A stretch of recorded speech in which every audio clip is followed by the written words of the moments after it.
Hey guys, this project is going to be a little different. We're going to build a REST API. So we're going to use Laravel for just the back end. We're not going to use views or anything like that. Now, if you look in the htdocs folder, we have this item API folder. This is the Laravel application. Basically, we're going to create a controller for items. Okay, items are going to be just a very simple resource. They just have a text and a body. I wanted to do something very simple so that you could just really see how it works, how the REST API works, rather than focus on the content.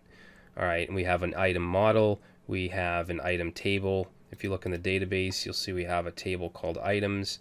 And then once we do that, once we're able to take in GET requests and POST requests and create our backend functionality, we're going to create a folder called Item Manager with an HTML file that will make requests through jQuery and JavaScript. All right, so it'll be just the front end.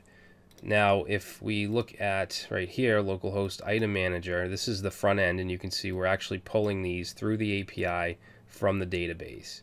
And we can also add items. So if we say test item, and in the body we'll just say this is a test, and submit, you'll see item number 5 added, and then it shows up down here.